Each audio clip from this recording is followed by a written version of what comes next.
Hello, everyone. Welcome back to another one of our Through the Bible studies, in which we'll be summarizing the books of the Bible. Once again, as I've stated in the studies thus far, these are not intended to be a substitute for personal Bible study, but to give you the overviews and basics of the major events that take place in Scripture, so that you, if you're unfamiliar with the Bible, give you an idea of the stories as a whole, but also to give you an idea of, where was that event again? What book, what event, what was the historical context behind it? That's the purpose of these studies. So, if you'd like to get started in the book of Judges, we are just transitioning from after Israel has entered the promised land. Now, note, not all the land has been taken that God said is now theirs, and there are still Canaanites in the land who shouldn't be there. Now, this is not an account of Israel's or I guess it is, but this is not an account of somehow them being too strong for God, I suppose the proper point to make. But Israel has neglected to obey what God has told them to do, and they would be seeing the consequences for the next 300 to 400 years. Now, the book of Judges is a record of human history, eyewitness history, but the authors are actually a large number of people, and as such should be the case if 300 years of history are recorded. Much like the United States hasn't been around that long, and we have a number of historians, it's not hard to imagine if the book of Judges is the entirety of Israel's history from its founding in Canaan all the way until the time of its first king, and that would be in 1 Samuel. We'd imagine that the names would be hard to all note and track down as well. But we can confirm this is eyewitness history because we can not only confirm this archaeologically, but also verified consistently through authorities and eyewitnesses such as, and including Jesus himself, who affirmed these people as heroes of faith. So all of these things are taking place. When in history did this take place? This is the 14th century BC all the way to the 11th century BC. So around 300 to 400 years of Israel's history. Where did this take place? It took place in Canaan, which is becoming Israel. It's not all Israel yet, but it is going to be in time. Why was this book written? Well, essentially to show us not only Israel's own history, but to give us a living example of why imperfect laws don't change imperfect hearts. And we're going to see this theme repeated. If you have a perfect system in place but imperfect people, it becomes an imperfect world, and that's really the issue here. God gave Israel all that they needed: miracles, power, his presence, everything that they would need to obey him, every reason to trust him. But it was ultimately their heart that chose the opposite and therefore saw the consequences, because that was the basis of their covenant. Disobedience, consequences. Obedience, blessings. So all these things are taking place, and as Israel's recording their history up until the time of their first king, you'd imagine that just like any other nation, they would do that. But going into the first, we're going to be discussing the 8 cycles that Israel essentially goes through, leading up and into 1 Samuel. And what's interesting about these cycles is essentially you're going to see this pattern go on. First, Israel is obeying God, then they start to compromise and get involved in the things that that the Canaanites were being driven out of the land for doing, and so they lose God's protection and blessings. Some of the people that God said to drive out of the land ended up rising up in power, taking over, oppressing, abusing, and just basically killing the people of Israel on the street for sport, wouldn't let them live in peace. They realized, this is our fault, God, can you save us? And so he would raise up a judge, which is a term not in powdered wig and a gavel, guilty, innocent, that whole deal. Judge is actually an interchangeable term with God, but God in the sense of a figurehead of authority. God isn't God's name, it's his title. It just means the absolute authority. But when, say, for example, when Jesus was talking to a group of Pharisees who just wouldn't believe in him no matter what he said, has it not been written in your law, I said, you are gods? And if it has been given the word of God to whom he called gods, why are you saying that I'm blaspheming? Essentially, that will go into its own point when we get to the Gospels. But what's happening here is God's raising up representatives. He's raising up people who have authority, who have power, and who would be representing God in this situation, beyond, of course, the priests, because you could imagine as Israel is doing these things, the people who should be teaching, instructing, and enforcing God's word aren't. So that just stands to reason. All these things are taking place in Israel's history. They start to wane, so God raises up a special individual to lead Israel back to God and drive out their enemies. And then they start to enjoy the life that God intended for them to have. Then they go back into idolatry, fall away, God raises up a special person, and we see several lifetimes of this pattern going on, essentially, rinse cycle. The first cycle was during the time of Othniel. The promised land was not completely taken, nor were God's enemies completely driven out of the land. And Israel was promised that they would enjoy this land if they obeyed his commands. They didn't obey his command to drive out all of the people who had rejected every single opportunity for God to give them mercy. In the book of Judges, chapter 1 and verse 28, it says, "When it came to pass when Israel was strong, that they put the Canaanites under tribute, but did not completely drive them out." So while they were military strong, they said, all right, we have the power now. If you want to live in our land, I know the Bible says that you aren't supposed to live here anymore, but tell you what, you just pay our taxes, then you can live in our land. Legal citizenship and all that. And God wasn't happy with this. Chapter 2, verses 1 through 4. "Then the angel of the Lord," who we know is Jesus pre-incarnate, "came up from Gilgal to Bochim, and said, I led you from Egypt, and brought you to the land which I swore to your fathers. And I said, I will never break my covenant with you." Interesting how this angel is speaking in the first person as if he is God, i.e. the point. "And you shall make no covenant with the inhabitants of this land. You shall tear down their altars. But you have not obeyed my voice. Why have you done this? Therefore I also said, I will not drive them out before you, but they shall be thorns in your side, and their gods," lowercase g, "shall be a snare to you." So it was, when the angel of the Lord spoke these words to all the children of Israel, the people lifted up their voices and wept. They understood the implications. This would be a pattern in their history going forward. They wouldn't only see the consequences of this, but also their kids and their kids' kids. The Philistines, the Canaanites, the Amalekites, the Hittites, the Amorites, the Perizzites were not only all allowed to live in Israel, but they were allowed to grow strong again. And after Joshua had almost driven them all out of Israel, idolatry began to be introduced into Israel. They started to pick up, see the porn magazines, and start doing all these things, and said, well, what is so bad about all this stuff? I mean, it seemed to work for them. And so they got involved in bloodletting and ritual sex with animals and Baal worship. They started getting involved in Ashtoreth worship, prostitution, and pornography as a cultural expectation of young boys and girls. And finally, Moloch worship, which was infant sacrifice on brass ovens. These things started to be practiced in mass, along with other things. And it was ultimately at this point that God said, you know what? I'm done. I'm not going to be in this. I'm not going to be with you guys if you guys are going to introduce that into my land. This is why they were kicked out. And so, quoting his words, this ultimately led to Israel's first time of being taken over. However, when the king of Mesopotamia was the one who ultimately introduced this first enforced slavery of Israel, he took over, caused Israel to become slaves. They had to pay him tribute this time. They wouldn't be able to keep any of it. They were starving. They were dying.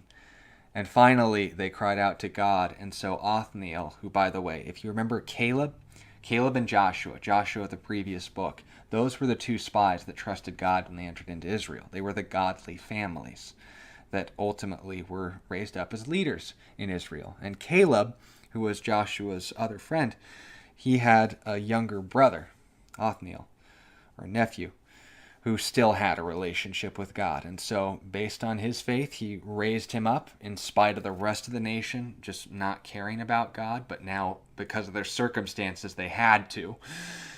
And so Othniel drove out the king of Mesopotamia. When they ultimately saw what their sin was causing, they turned to God.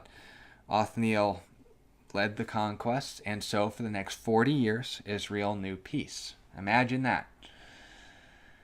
So, as they're honoring God, everything's going great. They're able to enjoy their land. They're able to plant their crops and eat them. Imagine that.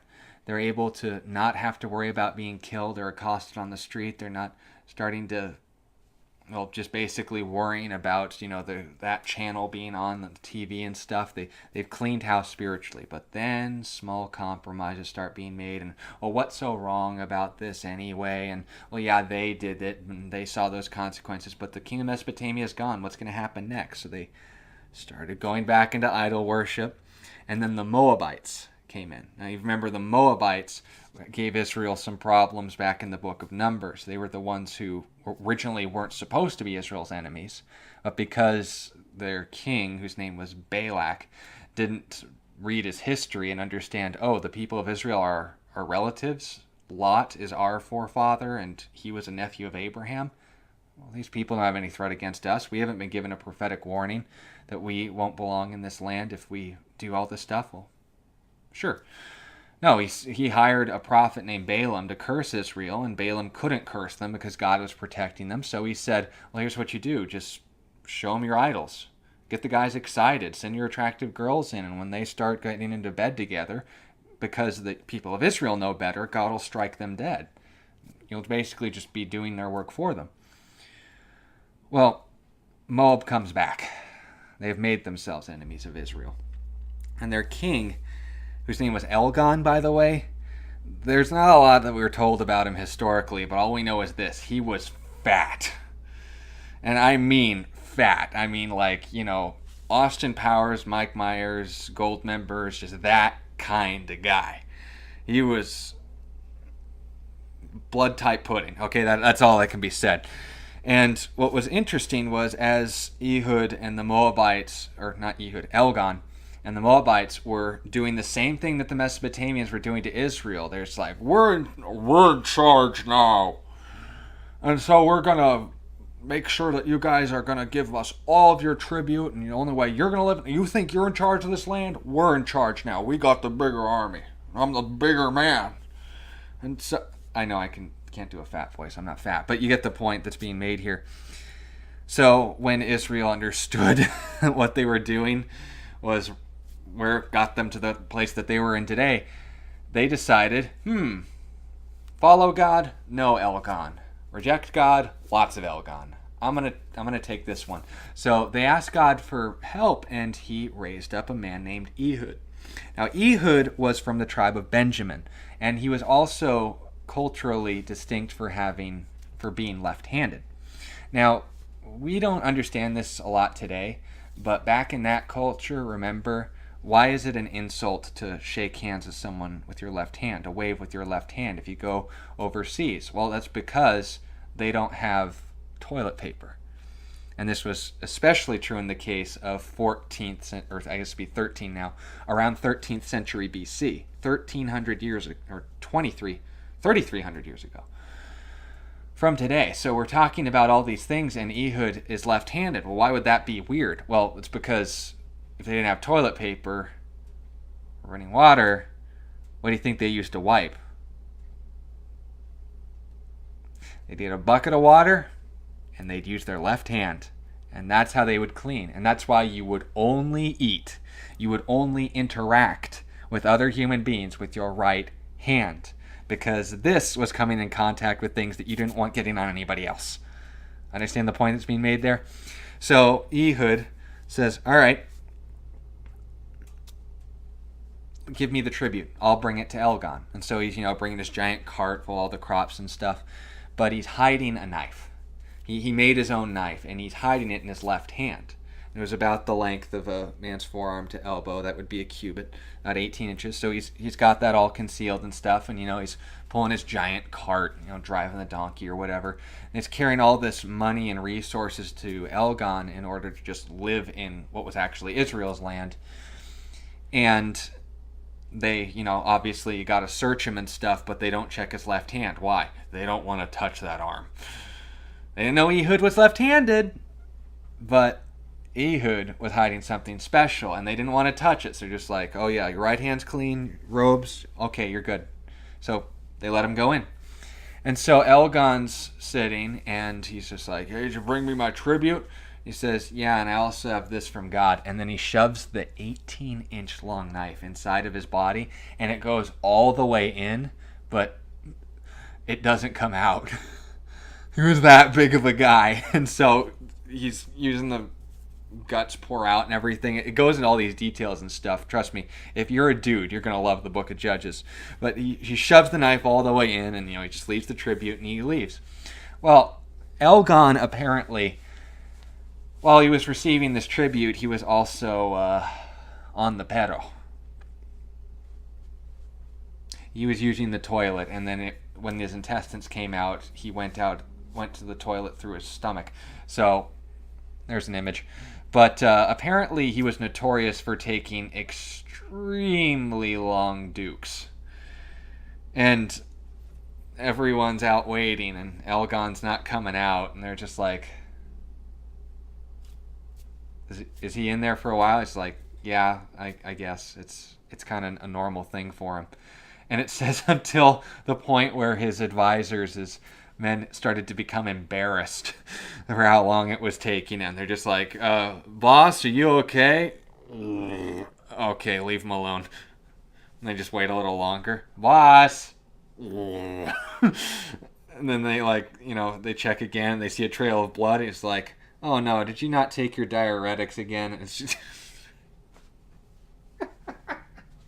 Anyway, so they find out his body's late, but by then Ehud's long gone.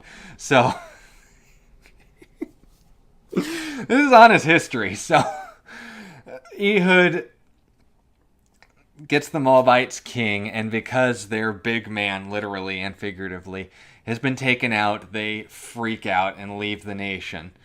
And then meanwhile, as well, another man by the name of Shamgar, who, because, as you know, if you're under tribute, you're under military occupation, the number one rule of oppressing a country is make sure its citizens do not have arms. Pro-Second Amendment, by the way. But when we're talking about this, that's actually the reason in Japan's history why the concept of a ninja took place. The samurais were the only ones who were allowed to carry swords, and they would actually abuse this power, as human beings always would. They would, if they weren't given proper respect, cut down people on the street. And so in order to defend themselves from this kind of oppression, they turned farming tools into weapons. And that's why we have like nunchucks. We would consider them weapons. Those were used to beat rice. And, scythes and all of these other things, cutting grass and all that kind of stuff. They would specialize in learning how to fight with weapons that wouldn't be considered weapons. And that was an idea in Israel before Japan, probably, at least by historical accountings, was even around. Shamgar was able to fight with an ox goad, and he actually took on the Philistines, who were also oppressing Israel at this time period. And he, let's just say he racked up a body account for himself. He led the military and drove the Philistines and the Moabites out of the land, and Israel actually had 80 years of peace after this time. However, the cycle continues again. After Ehud and Shamgar go the way of the world, Israel did it again and ended up being taken over by the Canaanite king, whose name was Jabin. Now, every man in the nation was a coward. They were all wimps, okay? There's no way of putting this lightly. And when it ultimately came time for them to fight back, they're like, I don't want to. No man was willing to trust God. No man was willing to fight for God. There were no men in Israel, just boys and sissies. So you know what God did? He says, fine, I'll use a woman. And a woman by the name of Deborah was able to basically inspire the nation of Israel through her music, through her talents and gifts and speech. And what was interesting about this was the man who was actually supposed to be leading the military, whose name was Barak, he was a sissy, so he's just like, I'm not going into battle unless you're with me, Deborah. And she's like, fine, I'll hold your hand. And so Deborah and Barak drive out the Canaanites, and they're able to take on his army. Now, what was interesting about this, and also simultaneously awesome, was Jabin wasn't the one who was doing all the fighting. His chief general, whose name was Sisera, was the one who was really running the show. And when his army got defeated, he ran for his life. And he tried to find refuge with the Kenites, and they were allies of the Canaanites. And he was hoping that they would protect him. It's like, my army got wiped out. I want to stay here to be safe. And it's just like, okay, honey. And this woman by the name of Jael comes out and says, oh, you need some rest? Okay, well, here's a nice little little cotton futon for you, and here, let me get you some milk and some food. And he'd been running all day, so he was tired, and so he passed out. And then while he was sleeping, she understood what that guy was there, what he had been doing for the last couple years, and just basically she's like, you know what, I'm going to side with the true and living God on this one. I like that Deborah girl. So she takes a tent stake while the guy's sleeping, sets it above his temple, and hammers it into the ground. So instead of a man doing God's work, is God only limited to that? No, he used two girls, Deborah and Jael. Eric was just basically for superficial reasons at this point, but all this was taking place. Israel was finally free from the Canaanite oppression, and a famous song was written in Israel's history, and it was written in all of their honors. Specifically, of course, Deborah and Jael. You can read this on your own time in Judges chapter 5. After this, of course, they enjoyed, once again, 40 more years of peace. Now, why does it follow this pattern? Well, because that was the usual lifetime after this point, around 60 to 80 years. So in their 20s to 40s, that would be military age. That's when they were fighting. So 40 more years. But then after Deborah and, well, I guess Jael was a Canaanite, but you get the point here. After she dies, Israel gets back into it again. And they are then taken over by the Midianites. Now, the Midianites, the people who were living in that little triangle in the African peninsula, they ended up oppressing Israel. And these people were, once again, they go into details. They would just cut down people on the street and raid their crops. If someone were to be caught working any sort of food, they'd just steal it from them and most likely kill them in the process. And this was just life for Israel. And so a man named Gideon, who was from the tribe of Manasseh, he was at the bottom of a hill underneath a wine press, and he was trying to throw up the wheat so that the Midianites wouldn't see him. And what was interesting about this is when you're throwing up wheat, you're trying to separate it from the chaff, because there's two parts to it. There's like, just picture modern day, you have the grapes, then you have the stems. Well, in the same way, you have the dough, the wheat, and then you actually have the sticks and the straw that you don't eat. And so what they would do is they'd gather up bundles of wheat and they'd throw it and let the wind blow away the chaff so that the heavy dough, the wheat, falls to the ground. Now, here's the thing. He wasn't at the top of the hill where the wind was. He was at the bottom. And likewise, he was under a wine press, this place where they would gather all the grape fat. So, not really accomplishing anything. He's just hiding and killing time. But the angel of the Lord, Jesus, appears to him and says, hey, you're a mighty warrior. You're going to deliver Israel. And Gideon's like, I'm what?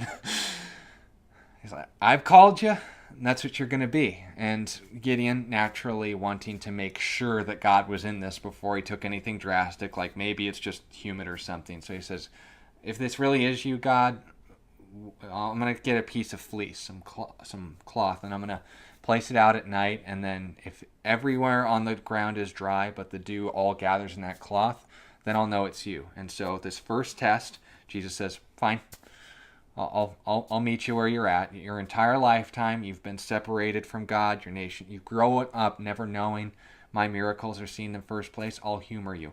Go ahead.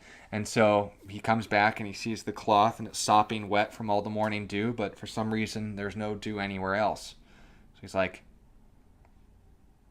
I know fleece is absorbent. Maybe there's some phenomenon I'm not aware of that would make this happen. Can I do this one more time? He says, sure. So he puts the fleece out and says, if it's dry and everywhere else on the ground is wet, then I'll believe it's you. Sure enough, fleece completely dry, everything else sopping wet from the morning dew. So he's like, okay, well, what do you want me to do? Well, first, if you're going to turn back to me, start telling your nation to give up with all these idols. And so they had a big statue to Baal in his hometown. He started there. And while it was nighttime, so that he wouldn't get shot in the middle of the day, he tore down the altar. And what was interesting, the people were so furious about it that they would destroy their God. Isn't that sad? Your God can be destroyed. And you destroyed our God. We're going to kill you. And then Gideon's dad has to back him up and say, hey, look, if Baal was so great, why don't you just let him defend himself?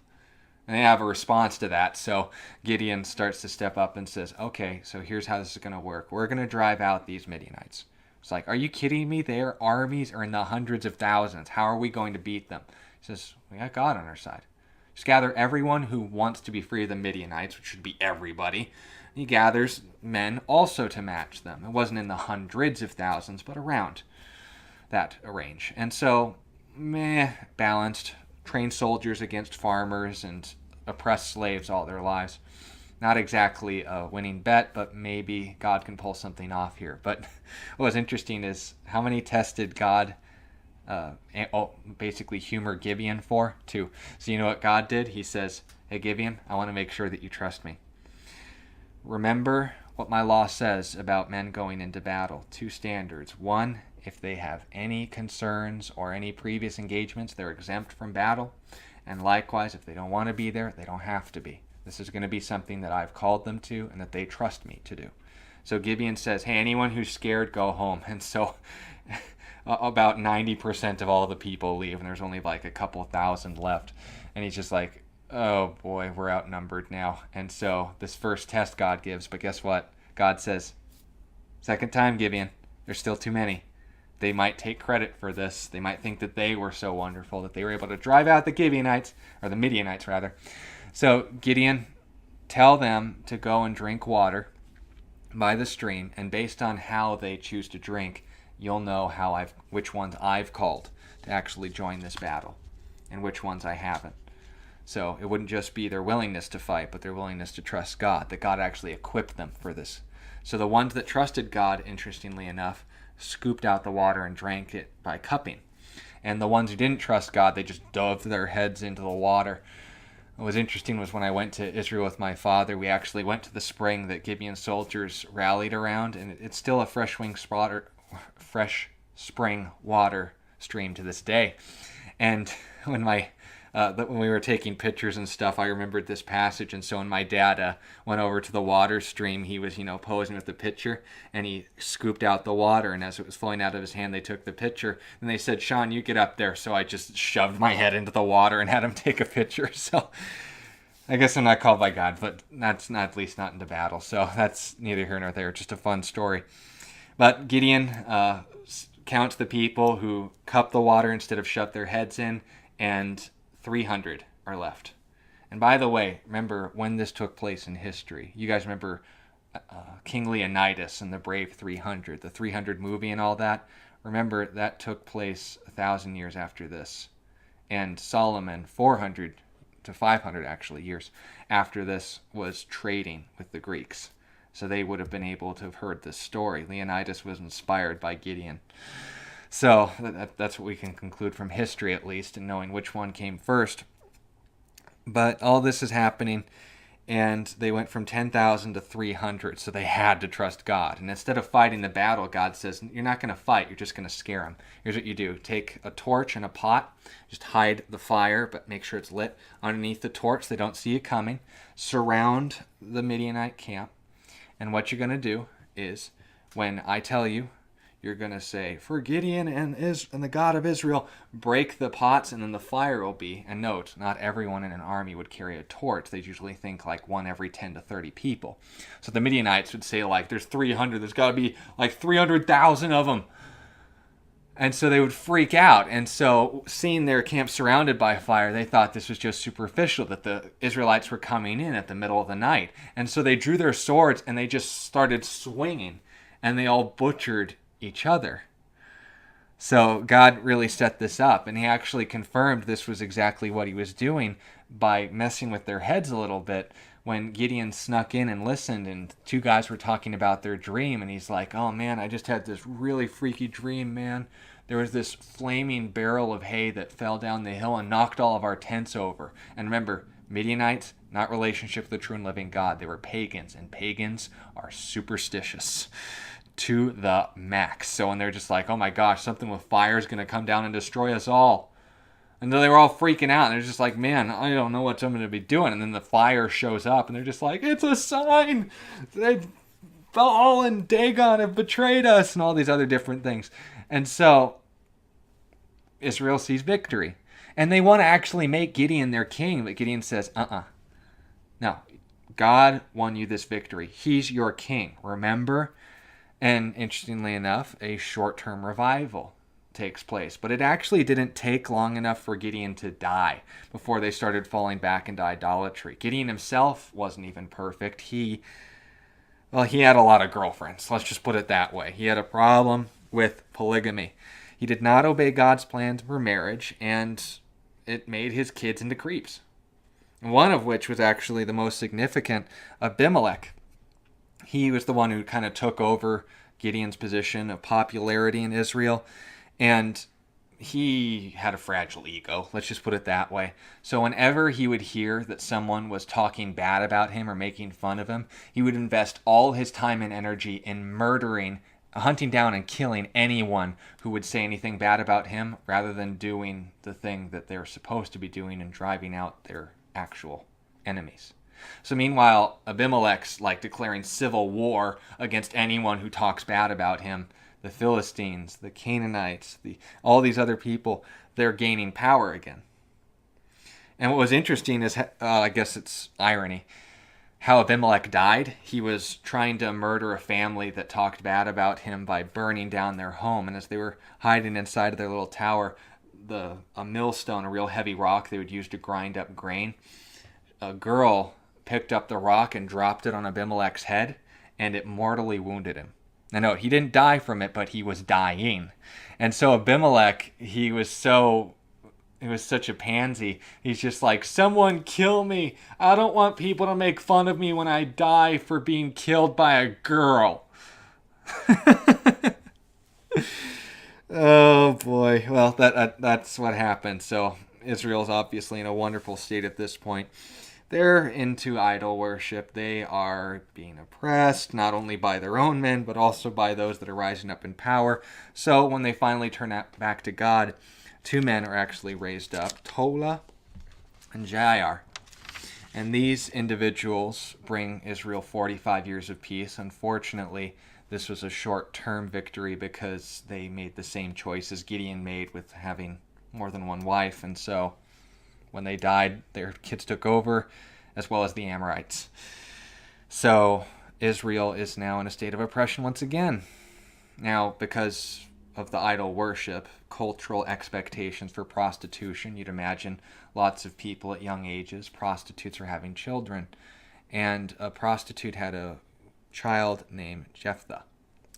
I'm not sure if I'm pronouncing that right, but basically this child was a social exile. But he was a good man and a good warrior. Poor family history, but a good man. And he wanted a relationship with God. And God used him to drive out the Amorites. And so people basically said, well, we're sorry about all the things we said about you, man. And he says, are you kidding me? All the glory here goes to God. God's the one giving me victory. I love God so much. You know what? Whatever comes through the door of my house next, a cow, an ox, a sheep, a bird, anything, the next thing that comes out of that house, it's going to be an offering to God. And what happens? His daughter and her friends come out with music to celebrate their victory. And Jephthah's like, oh no, I made a promise to God, and this is something that I want to keep. Now, here's where the skeptics start to jump on and say, see, Israel committed human sacrifice in the name of God. Your God's no different than all the other pagan deities. Well, two problems with that. One, where in the Bible do you ever ask or see that God would actually go through with human sacrifice? Even in Genesis 22, what happened? God stopped him. It was a test to demonstrate and provide a picture of Jesus Christ. But also, if you actually read what happens, you understand that's not actually what took place. God would never ask someone to offer a human being's life as an offering to him. These are exclusively set for animals. What was interesting about this as well was it actually tells us what the implications of this sacrifice were. Judges chapter 11, verses 36 through 37. She said to him, after Jephthah explained, I dedicated you as a promise to the Lord because you were the first thing that walked through the door. So you know what his daughter says? My father, if you have given your word to the Lord, do to me according to what has gone out of your mouth, because the Lord has avenged you of your enemies, the people of Ammon. Then she said to her father, catch this, let this thing be done for me. Let me alone for 2 months, that I may go and wander on the mountains and bewail my virginity. My friends and I. Not my life, my virginity. So what essentially would be Jephthah offering his daughter as a sacrifice to the Lord? It would be that she would dedicate herself to the Lord, as essentially a modern day equivalent would be a nun. She would not have kids. She would dedicate herself completely to the ministry. She would volunteer at the local tabernacle. She would now be a dedicated child to serve God, not a blood sacrifice. And even then, understand, that being the case, God didn't tell Jephthah to offer whatever came through that next door. The fact that he went through with the deal was something he would grieve. Why? Because if you didn't have kids, that was a big deal in Israel.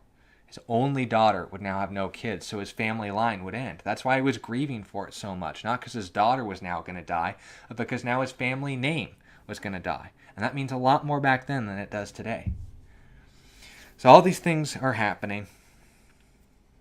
Successors take over.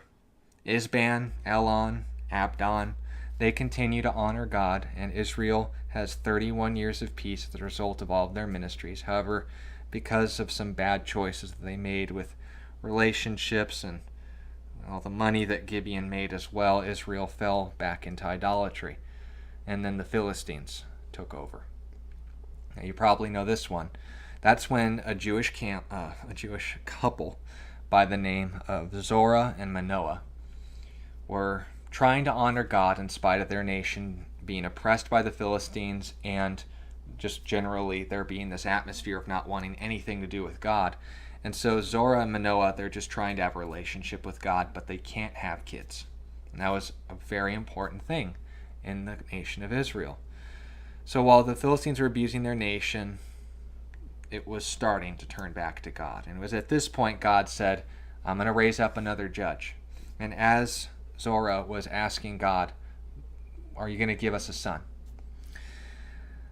God, the angel of the Lord, Jesus, appears to them and tells them, you're going to have a son, and all I ask is that you dedicate him with the Nazirite vow for his entire life. Now note, the Nazirite vow usually would be a temporary vow, where you wouldn't touch alcohol, where you wouldn't touch anything to do with grapes really, where you wouldn't come in contact with dead things, and the most significant would be you wouldn't cut your hair. And this would mark someone out as a dedication to God. Otherwise, the people of Israel, usually, they would have closed crops. They would shave as well. So, I mean, I'm Nordic, so I shaved this morning if you can't tell, but it's coming back in droves. But the point that's being made in all of this is he's going to be a Nazirite from his birth.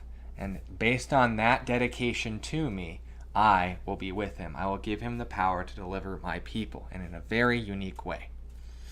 So she tells her husband, and the husband comes to God and says, absolutely, we'll be honored to dedicate our child to you. Just, we want a son. And so God says, well, set your watch, 9 months, my friend. And little Samson was born. Now, when he was a normal kid, and note, he wasn't, big and buff and just like the obvious Hulk Hogan of his day. He was just a normal kid. But because the Spirit of God was with him, one day he discovered that he wasn't like normal kids. Because he obeyed God and not cutting his hair, touching dead things, or eating grapes, he was given supernatural strength. No, normal guy, right? But supernatural power. And you know how he discovered this? He was wandering in a field and a lion attacked him. And for some reason, he was not only able to stop the animal, but to rip it to pieces. Now you can imagine he's like going home like, what'd you do today, honey? Nothing. It was a little bit of a modest part for him, but he's just like, oh my goodness, this is weird. Kind of fun too, you'd imagine for a kid, but weird nonetheless.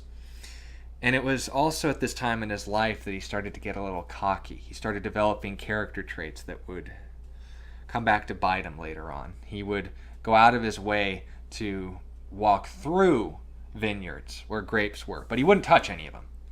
And one day when he went to see the lion that he mauled, it had rotted up until this point, and a group of bees had built a hive inside the carcass. And so he sees the lion and the honey, and he's like, okay, I won't touch the body, but I want the honey. So he move around with sticks and stuff, and he technically obeyed God. But he was playing with fire, as you can see. So all these things were taking place, and it was around this time that he made a real big compromise in marrying a Philistine girl. Now, all of these things were ultimately the small compromises that corrupted his character. A womanizer, someone who took God's orders lightly, says, well, how close can I get away from God and still be with him? Where instead of just saying, how close can I get to God in spite of my fallen nature? And Samson ultimately developed this kind of person. So when his wife got killed and he was in the middle of delivering Israel with this supernatural strength, the Philistines were all scared of him because they'd saw what he could do. One day to show off, he actually took, now remember, normal looking guy, right? Israelite, 5 foot even, at maybe. From the tribe of Dan, he picked up a city gate and just decided to walk off with it just to show off. And he just dropped it and he's like, whew, that was a good workout. And then he just walked off and all the Philistines are like,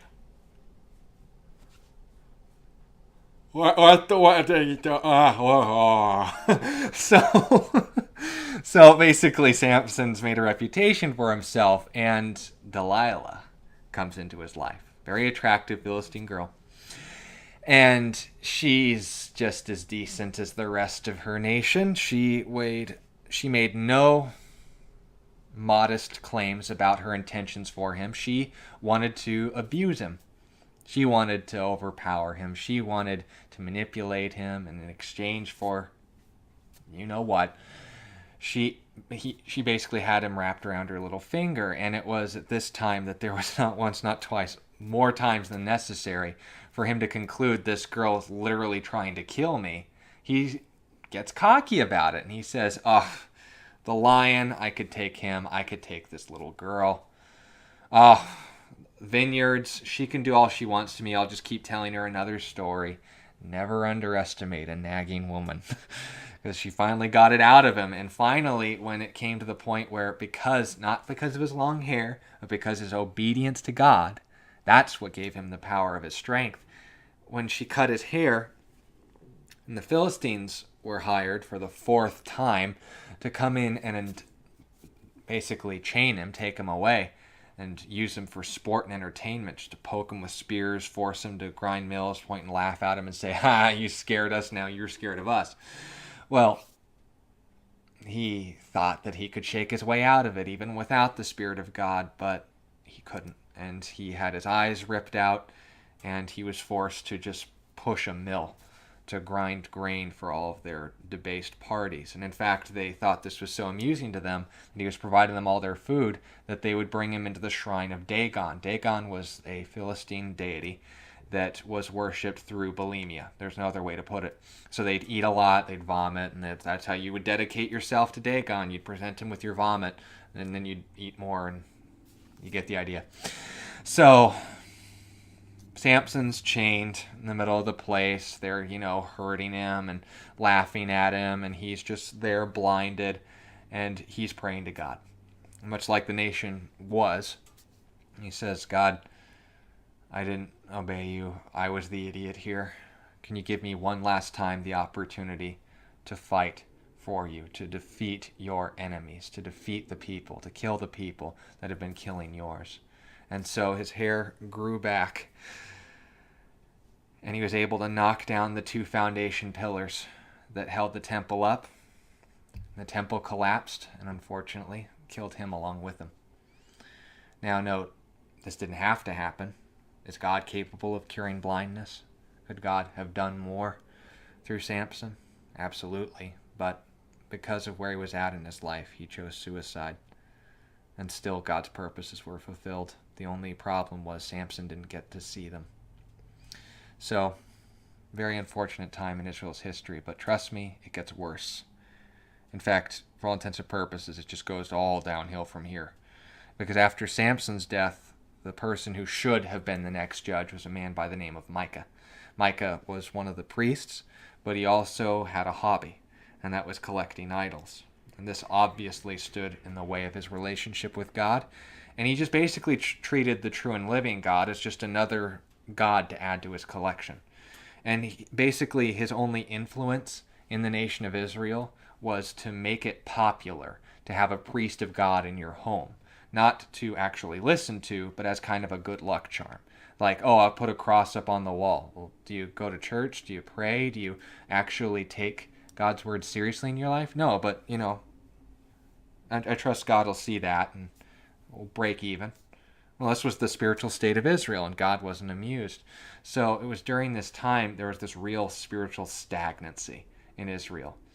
And basically with this kind of idea, this priest didn't take God's commands seriously either, and so he'd always have some Ashtoreth prostitutes with him, his side chicks, if you're going to use modern terms. And so as he's traveling, it's like, oh, who's going to pay me to hang out in their house today? He wanted to go to Judah, but no one was going to let him in. They all had their own priests. They were all doing their own thing. So he's looking for a place to stay, and he just doesn't get why people don't respect a man of God. I do, but he didn't. So he eventually wanders around and finds a place in Benjamin called Gibeah, and some people allow him to come in. So they're staying in his house, but unfortunately, while this is taking place, and remember, no one in the nation's really taking their relationship with God seriously, right? Well, members, to use a modern term, from the local LGBTQAAIP, silent FR, whatever, they decide to come to the house. And they're banging on the door of this person from the tribe of Benjamin. And they said, hey, that priest that came to your house, let him out here. We want to rape him. I mean, what else would they want to do? If they feel like that's what they want, then who's to say that they're doing is wrong? That's what happens when you have no moral standard. But the priest says, not really into that. Why don't you just take one of my prostitutes here? And so the guys rape this girl literally all night until she's dead. They go on their way. The priest comes out once the screaming stopped, and he sees the body. And so what he decides to do is he cuts the body up to 12 pieces and sends each of the pieces to all the tribes of Israel and says, this atrocity took place in Benjamin. They are under the judgment of God.